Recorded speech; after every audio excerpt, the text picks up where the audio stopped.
is Angela, and this is the HOMESTEADucation podcast, where we talk all things homesteading, and we want to share our passion and experience for this lifestyle with you.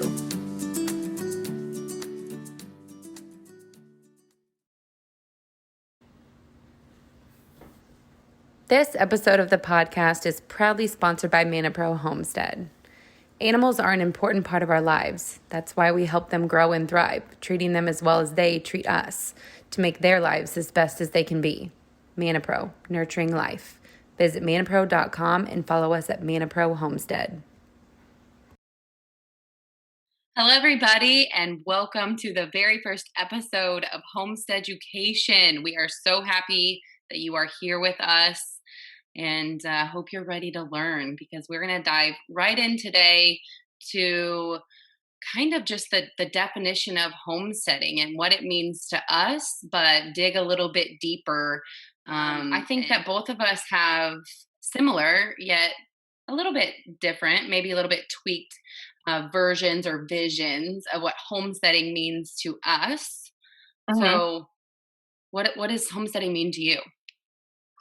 That is a really good question. I think that a lot of people sort of have this vision of pioneers in a farm field, right?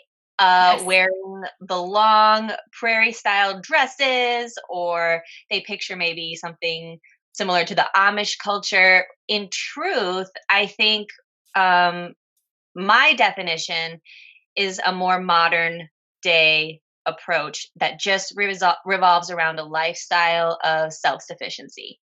I don't think you have to go off the grid and all of a sudden start sourcing your own water and electricity. I don't think you have to raise and process all of your own animals. I mean, I guess to that point, I'm a pretty good example of a unique version of homesteading because I'm plant-based, so I don't butcher any animals. I think homesteading really just is looking at a way that you want to be more self-reliant in your day-to-day life, whether that be with animal husbandry, growing your own food, or making something with your hands and just removing a little bit of reliance on the bigger system. Yes. If that makes sense. It's perfect. And what I was going to call you is more of like an eclectic homesteader, but it's a perfect example that we're not all out there in a field with a dress on. And I think exactly for us, it's exactly, what you said. It's returning to our roots and getting back to just figuring out how to do it ourselves. I think that what has kind of trended through all the generations is being able to pass things down, but it is kind of just removing a link. So whether you're removing a little bit of having to go to the grocery store or the supply chain, I think it's that too, and that looks different for everybody. Like you said, you can grow food. You don't have to raise your own meat. You could do both. You could do vice versa. And that's the beauty of it. I think we as a more modern society have really pigeonholed ourselves into, if you are not the dress in the prairie, then can you really call yourself a homesteader? And I think that we both agree, yes. And that's what we're here to kind of debunk. Yeah, I think it's important to note along with that, homesteading, for me at least, is not the same as a quote unquote farming lifestyle. And I think this is, again, all going to come back to homesteading really is just whatever you personally make it, with a touch of self-sufficiency somewhere along the way. But for me, farming is, okay, I am a person and my job, my livelihood relies on feeding other people. Yeah. Whether that be with animals, crops, apples, something along those lines. For me, it's not about profiting from the crops that I grow. It's about self-sufficiency. Yeah, and so for me, that's the difference. You and your family, and farming and homesteading, the the verbiage is used interchangeably a lot. And also, if you actually boil it down, they do have some different meanings. I use it interchangeably all the time, but the way you just described it is, I mean, it's pretty spot on. It's pretty perfect. There's no right or wrong answer, but that is true. If you're a farmer, that is kind of your job. Homesteading can be a job, though, right? I mean, Yeah.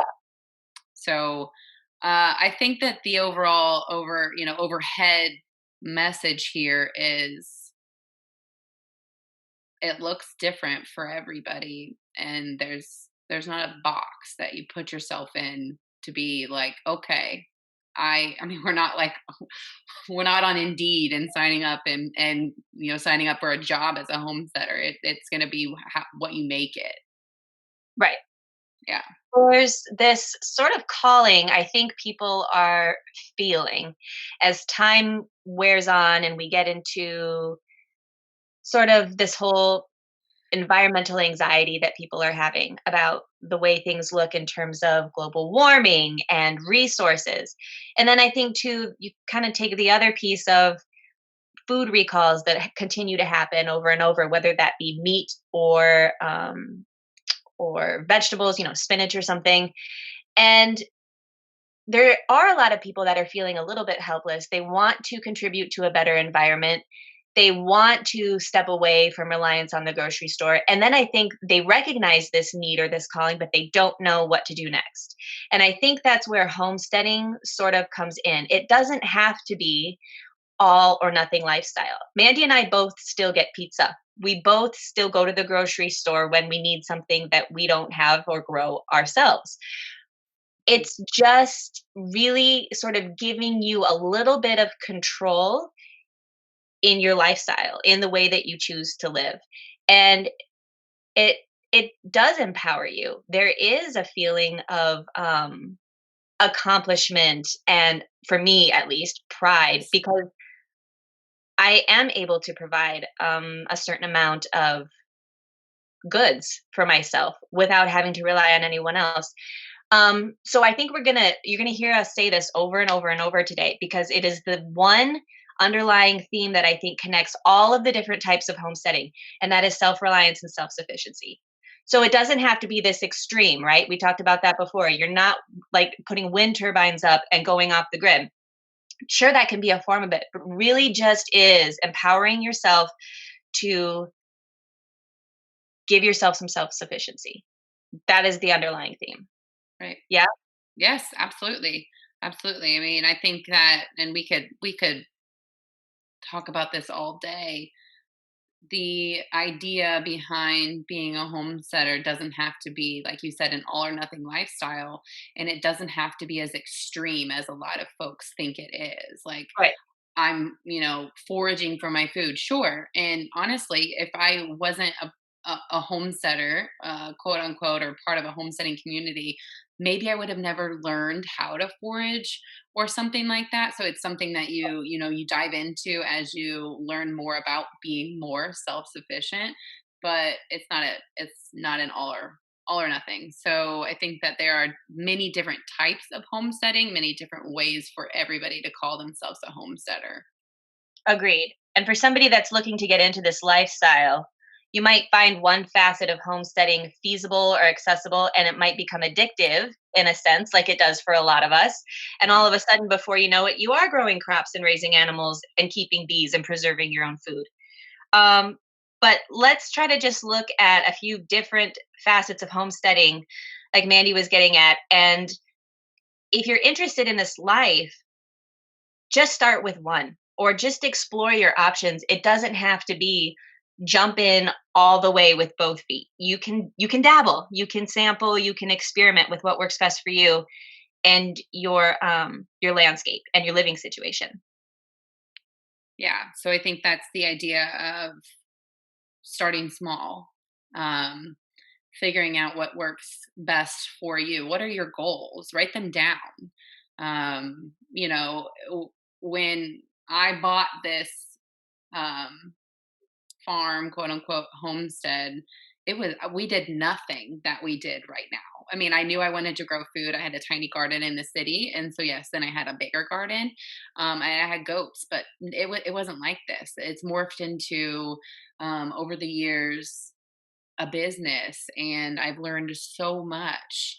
Um, so it's not a situation where you one day are, I want to be a homesteader. You have to find 20 something acres and completely shift your entire life. It can be very gradual, and I think it should be very gradual so that you can figure out what, truthfully, what are your passions? What do you want to do? Um, and then it morphs into something like you said, that you might become a little bit obsessed about something.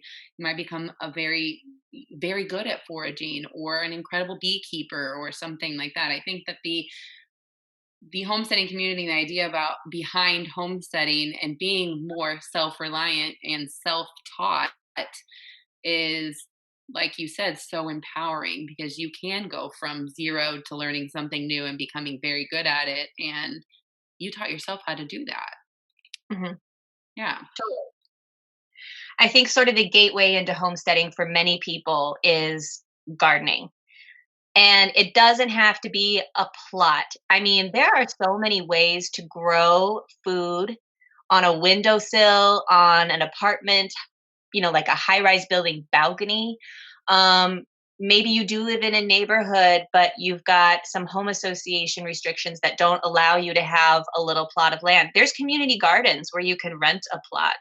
There's so many ways to still live in an urban environment, but get that feel for homesteading through gardening. So the gateway is definitely, or it was for me. I don't know about you, Mandy, but for me, like I started with edible landscaping. I had 3/4 of an acre.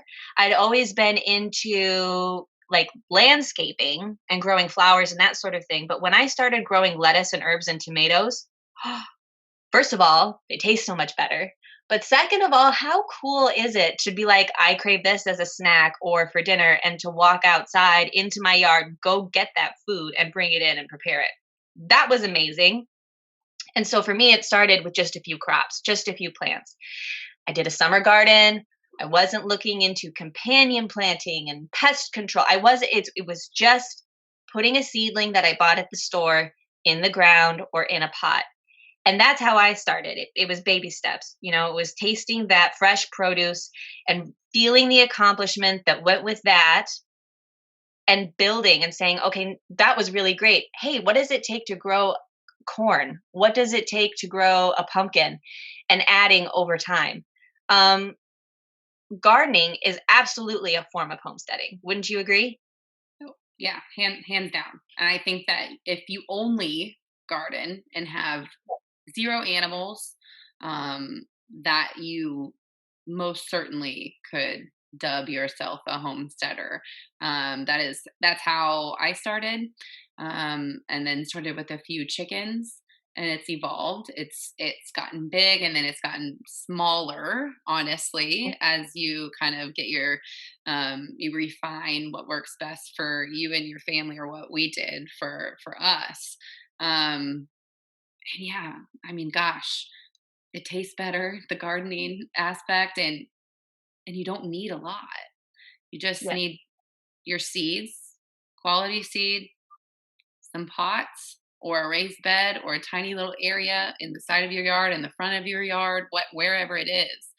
And you start there, and you start with some very basic resources, whether that be um, social media these days, Instagram, YouTube, those types of places, or books. I know I started with a lot of books back in the day, and you kind of just read from what is best in your area, and those types of resources. And it you just have to begin. I think it's so cool though, because I remember when I started gardening, there were some people that took a different route to fresh produce, and they went straight to preserving. So a friend had made a ton of jam. That was her thing. She wanted to go to orchards and farm stands, get peaches, apples, strawberries, what have you. And her thing was, I'm just going to put up a whole bunch of preserved fruit. And that's going to be my first step into homesteading. And she started gardening after that. So that was really cool because she was able to sort of help me with my garden preservation efforts when I was ready. And then I was there to teach her and give her some insight on what I'd learned about growing fresh produce. So I think everybody's gateway is different. Mandy mentioned animals, absolutely. Same thing. I started with the garden. And then Sean, my husband, was like, hey, what if we did fresh eggs? And I was like, chickens freak me out. And he goes, well, what if we did ducks instead? And so sure enough, we got 3 ducks, and it was like, hey, I'm on a roll now. I've got fresh produce coming in. I've got eggs. What else can I do for myself? And then you look at making goods like soap, sourdough bread, tapping trees, bath and body products like Mandy makes lotion. It's addictive. It's so empowering. It's addictive. It is. That's the thing. You kind of hit the nail on the head. It's like, what else can I do now? And it doesn't, yeah, I don't know. That's a perfect way to describe it, because you go out, you learn how to garden, you learn how to raise an animal, or preserve things, and then it's like, gosh, I taught myself that, or I'm good at this now, and what else can I do to essentially better my life, in a way. And it's a great example. Your friend, for maybe you don't have the land to have an orchard, but source it from a local farmer or a market or something, and then you're still actually feeding your family through the winter, or making goods for gifts and things like Mhm. that. And that's another example of, it can look all different because it's different for all of us. And I think there's something to be said for culture too. If you come from or you were raised in a big hunting family, you may Hmm. have no interest whatsoever in putting a seed in the ground, but maybe you're amazing at going out and hunting and providing meat for your family, preserving it, tanning hides, foraging. You touched on that earlier. You know the landscape. You're into medicinals. Again, it all just comes down to some sort of form of surviving and self-sufficiency and providing for yourself, um, in any So, different capacity. yeah, so I mean, we've kind of touched on it, but different types of homesteading are all of what we've gone over, right? You could grow food, you can raise animals, you can do both of those, you can you can do none of those, you can just do food preservation, Uh-huh. um, and gosh, you could live. I mean, we're about 15 minutes from a Target, or you can live an hour and a half away from a Target. Yeah. It looks so different for everybody, and there's not run one right or wrong way to do it. I think it all just boils back down to identifying what are your goals. And I'll say it again: write them down, um, because diving into the ever so popular these days homesteading life, homesteading community, can be extremely overwhelming, and we see folks doing it all, but there are so many other things that you have to kind of take into consideration. Where do you live? What are your resources? What, gosh, dare we even talk about the financial aspect of it? Things like that. So those are all very important things too. I don't know if we want to touch on that just very briefly. Um, Yeah, let's look at some of the logistics because I think maybe some folks listening to this podcast, they are interested and already may have identified a facet of homesteading that really speaks to them or calls to them, but they're not sure what the next step is. So, for example, they say, I want to have a garden. What do I do now? Okay, well, it's actually a little bit more, unless you're doing pots on a balcony, like we mentioned before. If you're going to do something in the ground, you are literally changing the footprint of your landscape, which is a city issue.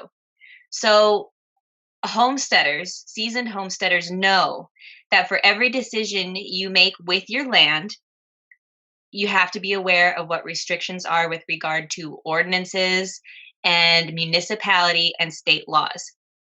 Before you do anything, it is so worth your time to just contact your local zoning office. Contact the city zoning office and just tell them what you're interested in doing, because there's fencing setbacks.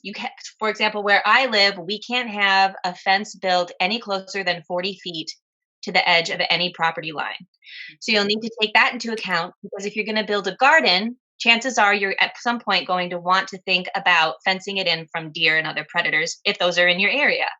So get familiar with what the restrictions and regulations are for your piece of land or where you're trying to do this. The other thing is, some cities and states have tax exemptions and credits and that sort of thing. They actually want you to partake in these activities. So they're going to give you a little bit of financial help or financial leeway in order to do that. When it comes to beekeeping, the placement of hives is absolutely regulated in city areas, because bee traffic, those bees coming in and out of the hives, they cannot intersect with where people walk on public walkways. And they also, for many cities, have to be set back so many feet, just like a fence from a boundary line. These are all things that you need to know before just saying, I'm going to keep bees. This is where I'm going to put my hive, ready, set, go. You really don't want to do that. The worst thing in the world, speaking from experience, is to get everything set up only to get that letter in the mailbox from the city zoning officer saying, hey, we've had some complaints. This has to go. So just do yourself a favor, do the research up front. Yeah, I mean, this is all before you even, source your land, or I guess potentially if you've sourced your land, but long before you, build a greenhouse or build a barn. Those all also, I mean, we don't live in city limits. We live in the country, rurally, but there are still those ordinances. When we built our barn, it has to be, I can't remember, 100 feet away from your property line. So you cannot build it, all those things definitely are taken into consideration, and certainly should be taken into consideration if you are just starting out sourcing land. You can kind of look at a blueprint and see where's my property line, where's the home, where would it make sense to eventually raise a barn there or something like that, in relation to proximity to your home. But you have to take into consideration your neighbors, quote unquote, even if you can't see your neighbors, right? Even if they're a hundred acres away and you never see them, there are still guidelines there. And this is the stuff that people don't actually talk about, but this is the stuff that keeps you up at night when you're starting out or trying to figure out Oh, what to do. yes. And when you are, or when or if you are sourcing land and you're working with a realtor, don't just say, yeah, we want to live in the country. Eventually, we'd like to have a couple of animals. Have them find properties for you that are conducive to that. Clue them in on your goals. Um, Let them help you find places where that type of activity, farming activity, is permissible. It doesn't do you any good to fall in love with a property that's not going to allow you to do that. If you are too close to other homes, if the city regulations don't allow it. So have somebody help you if you're working with a realtor. Um, Find out what some of those regulations are on those properties, so they are showing you appropriate options. The other thing to keep in mind is when it comes to acres, you might look at a 20-acre property, but is it actually farmable land? Is it all stone and cliffs and rock? Because my sister-in-law has a property like that. They have something crazy like 135 acres, which I would kill for. However, a lot of it is old stone and caves. You can't do anything with that land in terms of farming. Does it have water access? If there's no stream or pond and you're going to keep livestock, how are you going to get water from point A to point B? Can it be fenced? If there's a river running in front of the property next to the road, like there is at my house, I can't fence there. I can't put a fence in the water. Physically, it would be a challenge, but the city also says no. So those are things you need to think about. Know your soil type that you're looking into. Is it all clay? Because if it's all clay, having an in-ground garden is going to be very difficult. You're going to need to look at doing raised beds. Is it a sunny location, or is it heavily wooded and covered with trees and a lot of shade? These are all things that, if you have the luxury to identify them and know about them and take them into consideration before purchasing the property, that's huge. Rather than already being in a place and saying, I'm going to do this here, now I have to retrofit it and make it work. These are all things you really want to keep in mind. All things that, um, gosh, I'm not sure that I can remember knowing a lot of these things before we started. I think that's another thing. It's reaching out and finding these types of resources. Whether you're listening to this podcast or you have a neighbor or a friend, books. We're happy to share, books and things like that too. But most people don't know, hey, I want to move to this land, and should I check a soil sample? How do I even do that? Right? It's just not something that crosses your mind unless you're looking ahead into what your goals are. So again, write them down. Yeah, absolutely. Um, we talked a little bit about water, and I do want to touch on this because it was an issue for us before we move on to sort of how to start and where to find resources and information. Um, with regard to waterways, it's not just important to think about bringing water in and outbuildings, and how many outbuildings could you potentially have on a property, whether that be a shed or a barn. The other thing you really need to think about is, when you have animals, there's output. You're going to have manure, and it has to have a place to go.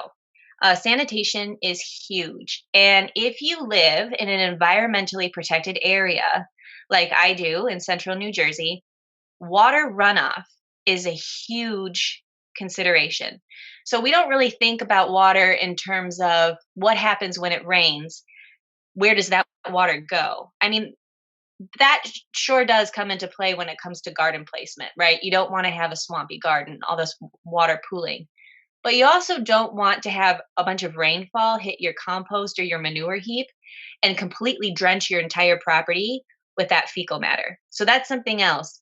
Really, the best thing you can do, like Mandy said, is write down your goal when it comes to homesteading. And if you have a piece of land that you love, just don't do anything right away and just observe. There needs to be an observation period, because you have to familiarize yourself with the actual plane and the topography of your landscape. It's going to surprise you. I was very surprised. We think that we have this vision when we see our land of how we're going to lay everything out if we decide that we're going to source acres. Get a good rainstorm. Watch that water build up. Get some snow if that's in your geography, and see how those drifts are going to fall and change the way that you would walk to and from a barn. Homesteading is a journey. It takes time. There's no rush to get up a bunch of fencing and outbuildings and get animals in there. Do yourself a favor and just watch and observe before taking steps, so you can do it the right way the first time and be done. I think that would be my biggest piece of advice. And there's beauty in that too. I mean, I'm sitting here and I'm looking at our greenhouse, which we've only had for, this will only be our second season. Where the greenhouse is sitting used to be where the old garden was, and I moved it just for more space. But I knew, because I was able to grow food there, that it was a decent space for a greenhouse. So, like you said, I mean, honestly, if you're not in a rush and you have the ability to, which we all do, have the ability to slow down a little bit, I think that's circling back to all the way in the beginning. That's another reason why we love this lifestyle. It's just you're able to, and it seems a little backwards, right? Slow down while you're doing all of these things. It is still very much an appreciative lifestyle. But go through seasons even, Mm. and look at, daylight savings time. So you're looking at a whole year to see where the sun sets here, how many hours of sun do I get in this space, what is the rainfall like this year compared to next year. So it is because we are so reliant on a lot of things that are out of our control. If you're able to take the time and observe, it's in the long run, 10 years from now, you're going to look back and you're going to thank yourself. Yeah, I think that's good advice. Good words of wisdom. So we sort of beat it to death here. Know your goals, and I think one of the questions Mandy and I both tend to get from people interested in homesteading is, well, how do I start? What's my first step? What do I do? You have to know what you want to do. Um, it's too high of an expectation to say, I want to garden and have chickens and horses and ducks and geese and tap trees. That's a lot of equipment to buy all up front. That's a lot of skills to learn. And let's just pick one. So let's just start with a focus. If you decide you're going to garden, evaluate your environment, whether that be containers, trellises, and growing up, or if you have the space to grow out on your own property or community garden. And then start simple. What do you need? Well, it'd be smart to get one of the cheap little soil tests on Amazon where you know your basic ingredients and just see what kind of soil you're working with. From there, you can start reading about how to improve nutrients if you need to. And then from there, once your soil is healthy and balanced, grab some seeds. Get a trowel or a shovel, find a way to water those seeds. And it's literally just putting one step in front of the other. Homesteading is not a lifestyle where we have it ready at the snap of our fingers. And I think in our society, we are a society of instant gratification. This is the opposite of that. This is the slow accumulation of knowledge through time and effort. That's the only way to do it. And I think walk away with that feeling of accomplishment and self satisfaction. Would you agree? Oh, yeah, hands down. Absolutely. I think that I mean, that's a perfect explanation of just slow living and circling back to kind of everything that we have talked about. But your comment right there on just how we as a society, and it's increasingly getting quote unquote worse, if you will, of I want it and I want it now. And that's awesome. I There are certain things that I want right now too.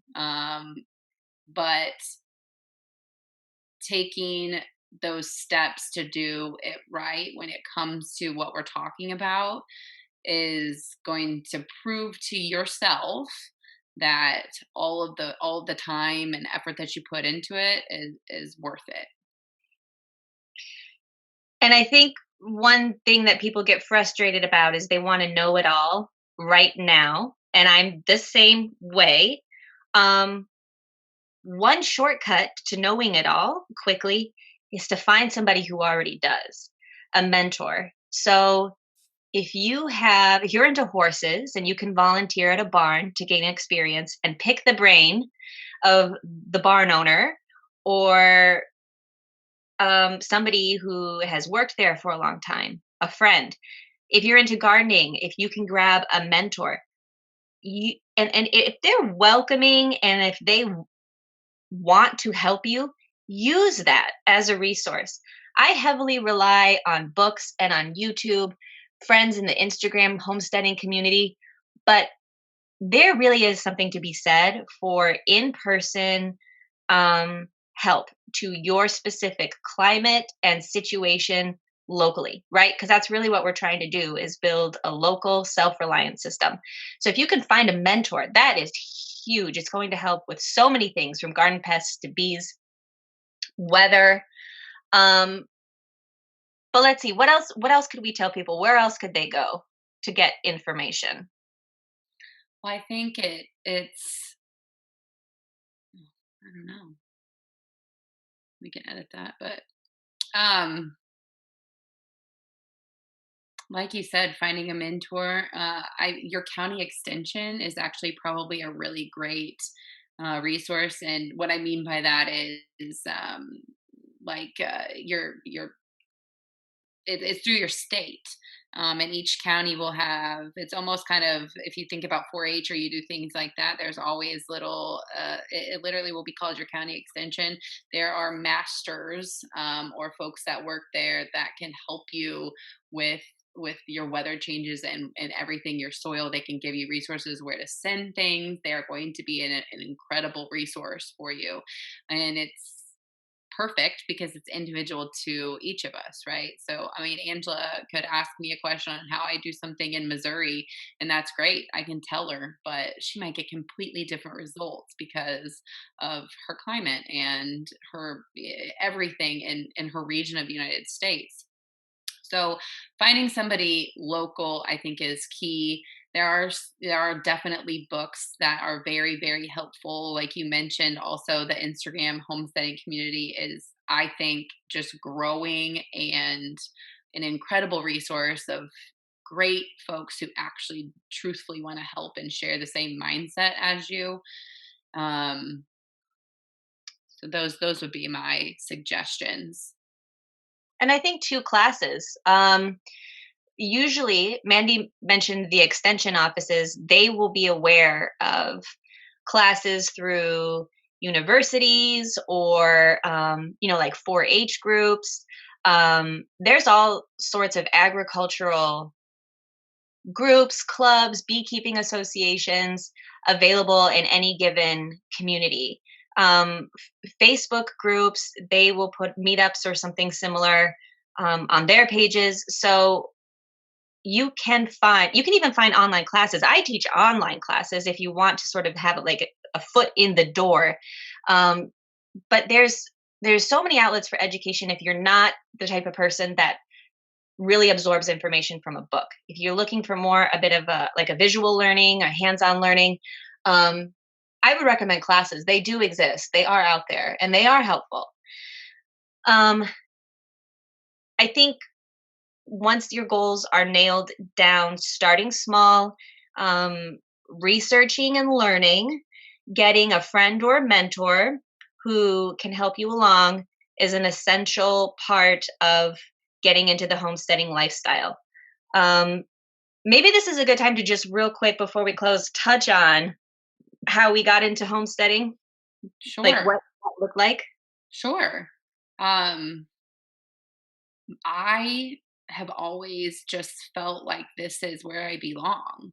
And no, I did not grow up in a farming community. No, my parents did not farm. My grandpa did not farm. I knew nothing about it. I graduated high school with 800 people, and I did not know who sat next to me at graduation. So you can come from a background like mine and still be here.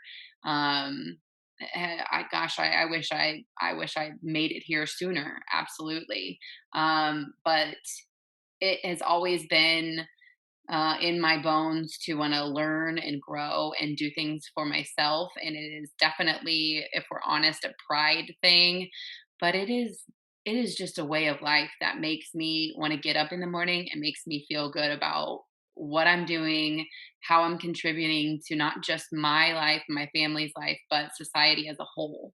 And it is so beneficial. It is so rewarding, and it just gets better, honestly.